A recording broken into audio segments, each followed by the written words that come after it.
Good day, class. You are welcome once again to Chemistry 235 lecture. That is General Organic Chemistry. We have been discussing stereochemistry of oxygenated organic compounds. This is our third series in the series of stereochemistry. And in today's lecture, we'll be talking about isomers with more than one chirality center. In our physical meeting previously, we were unable to touch this aspect. Hence, I decided to make a video of this again so that we can have something to keep us busy before we meet again. So, let's go ahead and continue with the lecture. At the end of this lesson, you are expected to be able to identify compounds with more than one chirality center, determine the maximum number of stereoisomers possible for a compound with more than one asymmetric center, identify erythro and enantiomers, define and identify a Meso compound. Also, you'll be able to assign R and S configuration to each asymmetric center in a compound having more than one chirality center. In our previous lesson, we learned that stereoisomers are isomers in which the atoms are connected in the same way but differ in spatial arrangement. We also learned that enantiomers or optical isomers are isomers containing chirality center. A carbon atom bonded to four different other atoms or group of atoms is known as chirality center. This is also referred to as stereogenic center, stereocenter, or asymmetric carbon. A compound containing chirality center can exist as two different isomers. Optical rotation is a phenomenon observed when a molecule rotates the plane of polarization. Enantiomers can be dextrorotatory or levorotatory, depending on the direction in which they rotate the plane of polarization. We also learned that geometric isomers are also known as cis-trans isomers. Cis-trans isomers can also be designated as EZ isomers. All this we have learned in our previous lesson. Now, we want to learn about isomers containing more than one chirality centers. Many organic compounds have more than one chirality center, or asymmetric carbon if you like. The more asymmetric carbons a compound has, the more stereoisomers are possible for the compound. If we know how many chirality centers a compound has, we can calculate the maximum number of stereoisomers for that compound. A compound can have a maximum of 2 raised to power n stereoisomers, where n equals the number of asymmetric carbons. For example, 3-chloro-2-butanol has 2 asymmetric carbons. As you can see, carbon 2 and carbon 3 are chiral. Therefore, it can have as many as 4 stereoisomers, that is 2 raised to power 2, number of chirality center, which is equals to 4. The 4 stereoisomers are shown both as perspective formula and as feature projection formula. And these are the 4 stereoisomers of 3-chloro-2-butanol. 3-chloro-2-butanol. This is the perspective formula showing the 4 stereoisomers, and this is the feature projection formula. The 4 stereoisomers of 3-chloro-2-butanol consist of 2 pairs of enantiomers. Stereoisomer 1 and 2 are non-superimposable mirror images. They are mirror images. They are enantiomers.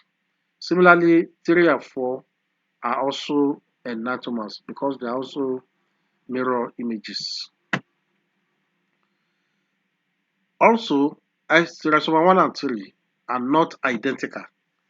They are not mirror images. 1 and 3 are not mirror images. Enantiomers, stereoisomers that are not mirror images are referred to as diastromers. Diastromers are stereoisomers that are not enantiomers. Similarly, 1 and 4 are diastromers. 2 and 3 are diastromers. And 2 and 4 are also diastromers. So for 3-chloro-2-butanol, we have 4 pairs of diastromers and 2 pairs of enantiomers. 6-trans isomers are also considered to be diastromers because they are stereoisomers that are not enantiomers. For example, 1-bromo-2-methylcyclopentane also has 2 asymmetric carbons, carbon 1 and carbon 2, and therefore it has 4 stereoisomers. Because the compound is cyclic, the substituent can be in either the cis or the trans configuration. The cis isomers are pair of enantiomers, while the trans isomers are also pair of enantiomers. Enantiomers generally they have analytical physical properties, except for the way they interact with polarized light. They also have identical chemical properties, that is, they react at the same rate with a given achiral reagent. But on the other hand, diastromers have different physical properties and they have different chemical properties. When feature projections are drawn for stereoisomers with 2 adjacent asymmetric carbons, for example, 3-chloro-2-butanol, the enantiomers with similar group on the same side,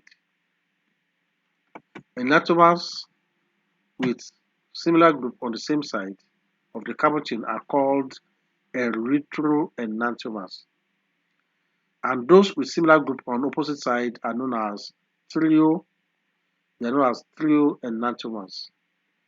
These are erythro 1 and 2. They have similar group. Hydrogen atoms are on the same side. These are erythroenantiomers. While in this pair of enantiomer, hydrogen are on opposite side. They are on different sides. So these are thrioenantiomers. In each of the feature projections shown, the horizontal bonds project out of the paper toward the viewer, and the vertical bonds extend behind the paper away from the viewer. Feature projections also show that the erythroisomers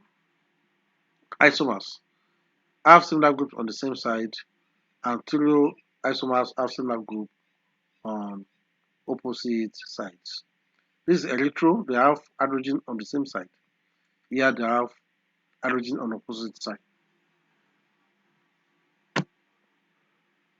And this is a simple exercise for you to practice what you have learned so far.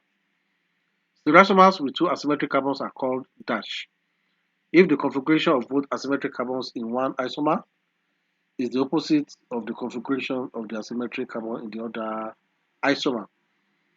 Stereoisomers with 2 asymmetric carbons are called dash if the configuration of both asymmetric carbons in one isomer is the same as the configuration of the asymmetric carbons in the other isomer. Stereoisomers with 2 asymmetric carbons are called dash if one of the asymmetric carbons has the same configuration in both isomers and the other asymmetric carbon has the opposite configuration in the 2 isomers.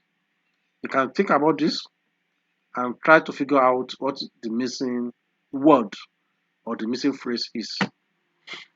Here's another exercise. This compound you are seeing here is known as cholesterol. I'm sure many of you have learned about cholesterol or heard about cholesterol before. Now you are seeing the structure live and direct. Now, how many asymmetric carbons does cholesterol have? How many asymmetric carbons can you see here? What is the What is the maximum number of stereoisomers that cholesterol can have? If you know the number of asymmetric carbons, then you can determine the number of stereoisomers. Then, how many of these stereoisomers are found in nature? Now, let us discuss Meso compounds. Some compounds are with two asymmetric carbons have only three stereoisomers instead of four. This is why it was emphasized that the maximum number of stereoisomers a compound with n asymmetric carbon can have is 2 raised to power n. We didn't say that a compound with n asymmetric carbon has 2 raised to power n stereoisomers. They are different words or phrase entirely. An example of a compound with two asymmetric carbon that has only three stereoisomers is 2,3-dibromobutane, as we have it here. 2,3-dibromobutane. If you examine this compound, you notice that carbon 2 and carbon 3 are chirality center. The missing isomer is the mirror image of 1, the mirror image of this, because 1 and its mirror image are the same molecule. This can be seen more clearly if you look either at the perspective formula drawn in the eclipsed conformations or at the feature projection formula. Let's look at the feature projection formula. This is 1, this is 2, this is 3. You can see that 2 and 3 are enantiomers, they are mirror images. Whereas 1 and its mirror image are the same and one compound. So 2,3-dibromobutane has only 3 stereoisomers and not 4. It is obvious that 1 and its mirror image are identical when looking at the perspective formula in the eclipsed conformation. If you look at it, this is the mirror image. They can be superimposed, so they are the same molecule. To convince yourself that feature projection of 1 and its mirror image are identical, rotate the mirror image by 180 degree. By 180 degree. Remember, you can move feature projection only by rotating them by 180 degree. If you rotate this by 180 degree, you notice that it's the same thing as this. Stereoisomer 1 is called a Meso compound. Even though a Meso compound has asymmetric carbons, it is an achiral molecule because it is superimposable on its mirror image. A Meso compound can be recognized by the fact that it has 2 or more asymmetric carbons and a plane of symmetry. And you recall that we said if a compound has a plane of symmetry, it will not be optically active, even though it has chirality center. Stereoisomer 1 has a plane of symmetry, which means that it does not have waves, non-superimposable mirror image. It does not have an enantiomer. And this is stereoisomer 1 here. You can see the plane of symmetry. Also, the perspective formula shown here. And these are other Meso compounds with their plane of symmetry shown. All these are Meso compounds. It is easy to recognize when a compound with 2 asymmetric carbon has a stereoisomer that is a Meso compound.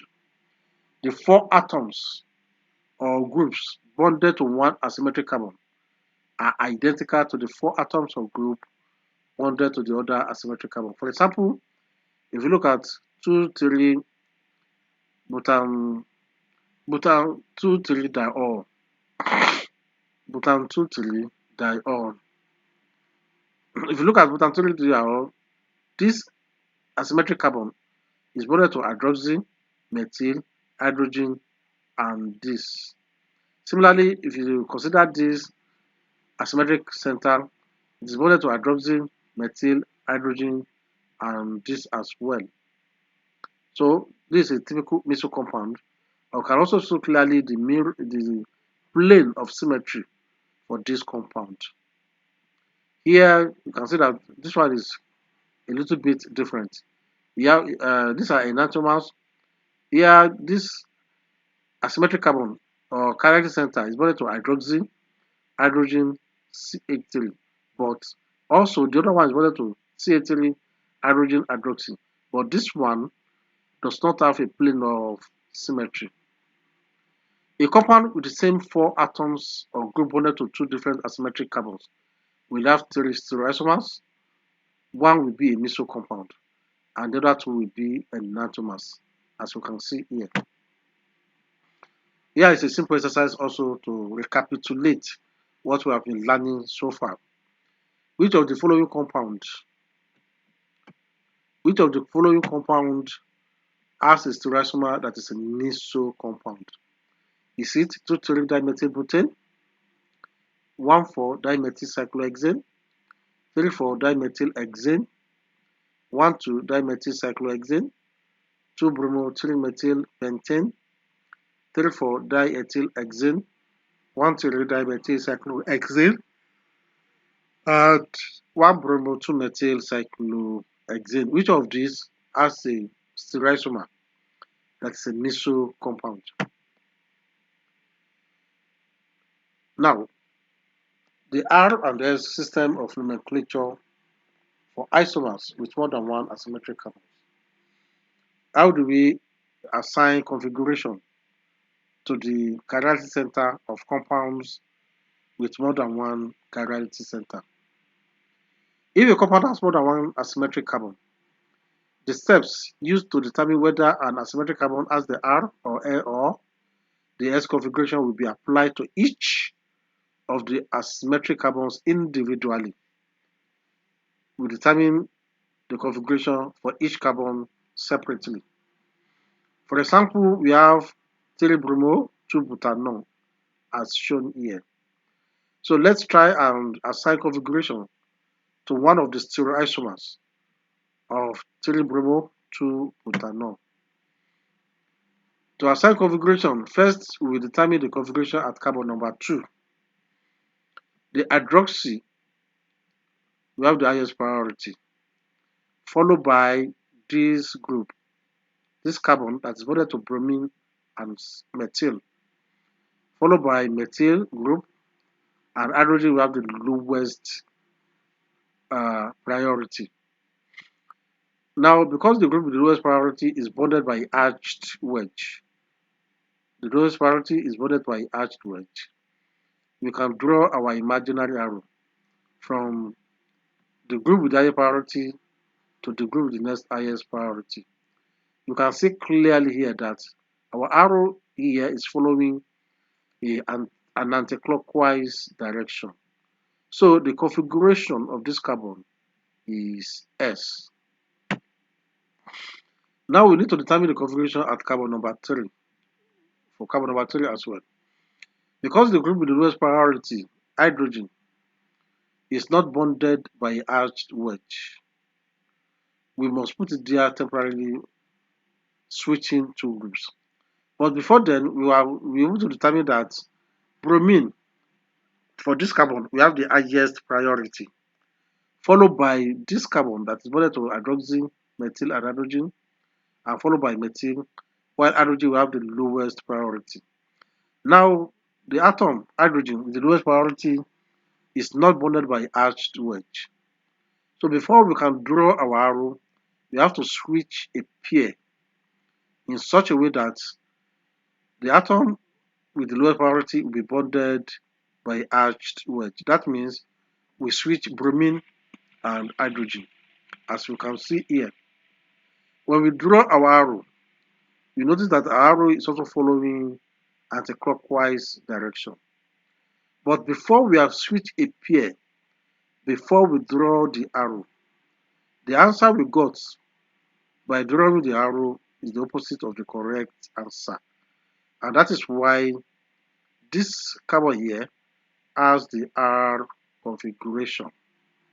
So these stereoisomers of 3-bromo-2-butanol can be named completely as 2S, 3R, 3-bromo-2-butanol, because the configuration at carbon number 2 is S, 2S. The configuration at carbon number 3 is R, 3R, 3-bromo, 2-butanol. And this is how we assign configuration to each of the carbon or the chirality centers in a compound with more than one chirality center. Feature projection with two asymmetric carbons can be named in a similar manner. You just apply the step to each asymmetric carbon. For carbon 2, for carbon 2, this is carbon 2. Our arrow is going in a clockwise direction. When hydroxy, which is the higher priority, then this carbon is the next. When I draw the arrow, is going in a clockwise direction. But because the atom with the lowest priority is on a horizontal bond, so the answer we get by drawing the arrow is opposite of the correct answer. That is why the configuration of this carbon is S. Similarly, if you apply the same principle to the third carbon bearing bromine, we will find out that the configuration of that carbon is R. So this stereoisomer is the 2s, 3r, 3-bromo, 2-butanol. Here are the four stereoisomers of 3-bromo, 2-butanol with the chirality center, the configuration at each chirality center identified. The first one is 2s, 3r, 3-bromo, 2-butanol. The second one is 2r, 3s, 3-bromo, butanol. This one is 2s, 3s, 3-bromo, butanol. And this is 2r, 3r, 3-bromo, butanol. The same compound are represented with the feature projection formula. We note that in these four stereoisomers, enantiomers have opposite configuration at both asymmetric carbons. 2s, 2r, 3r, 3s, they have opposite configuration. Here also you have 2s, 2r, 3s, 3r. Whereas the elastomers have the same configuration at one asymmetric carbon and the opposite configuration at the other asymmetric carbon. Look at 1 and 3, which are diastromers. This is 2s, 3s, and this is 2s, 3r. They have the same configuration at carbon number 2 and different configuration at carbon number 3. So you can be able to recognize a diastromer as well as enantiomers. Now, we have learned how to assign configuration to each of the chirality center in a compound containing more than one chirality center. In a situation you are given a problem to draw a particular compound with a particular asymmetric, particular configuration. For example, how do you go about it? This is what we are going to illustrate in the next few minutes. For instance, if you ask to draw perspective formula for R2-butanol, you are given the name, you have to draw the structure. The steps you are going to take are this. First of all, draw the compound, ignoring the configuration at the asymmetric carbon, so you know what groups are bonded to the asymmetric carbon. This is the compound. You first of all draw it as it is to be naturally. This is 2-butanol rather, that we are asked to draw the R2-butanol. The next thing is to draw the bonds about the asymmetric carbon. You draw your carbon and you now show the bonds. You have your arched wedge, solid wedge, and your line. The next is put the group with the lowest priority on the arched wedge. The group with the lowest priority on the arched wedge. You notice from the structure of the compound that hydroxy have the highest priority. Methyl follow next. Ethyl have the second highest priority. Methyl have the third priority, while hydrogen have the lowest priority. So we put the hydrogen atom, which will have the lower priority, on the arched wedge. Now put the group with the highest priority on any remaining bond. For example, we have put it here. Any of the remaining bond, we have put it here. For example, we want to draw R. Because we have been asked to draw the R enantiomer, we now draw an arrow clockwise from the group with the highest priority to the next available bond, and put the group with the next higher priority on that bond. As you can see here, if you are going to draw arrow in a clockwise direction, this is the direction it will follow. So we have to put the group with the second highest priority on this bond. Now put the remaining substance on the last available bond. And by then, you have drawn the R2-butanol. Here is another problem. We have to draw a perspective formula for 2S, 3R, 3-chloro, 2-pentanol. As we have done previously, we first of all draw the compound ignoring the configuration of the asymmetric carbon. This is the compound we have drawn: 3-chloro, 2-pentanol. 3-chloro, 2-pentanol. Okay. Then draw the bonds about the asymmetric carbons. We have two asymmetric carbons in 2-bromo, 3-pentanol. These are the right center, showing the perspective bonds. For each asymmetric carbon, put the group with the lower priority on the arched wedge. Okay, on the arched wedge. As you can see here,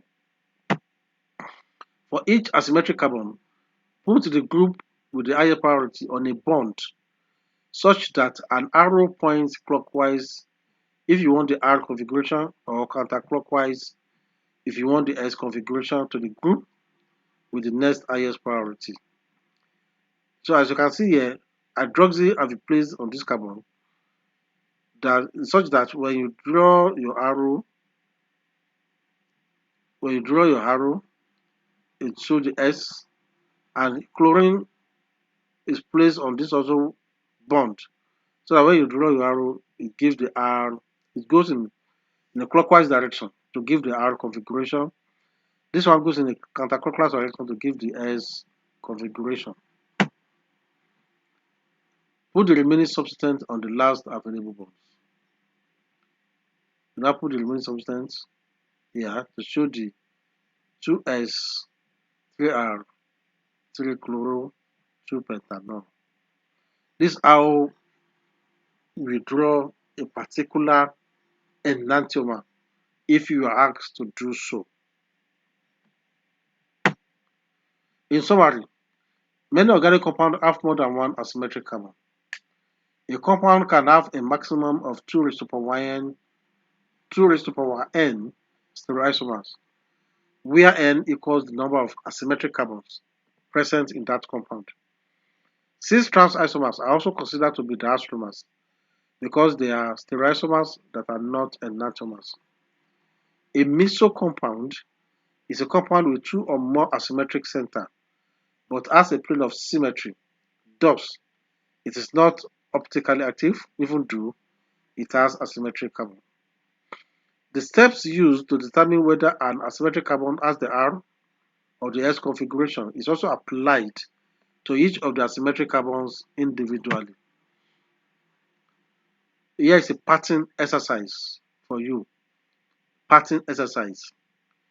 Draw and name the first stereoisomers of 1,3-dichloro-2-butanol using perspective formula, using feature projection formula.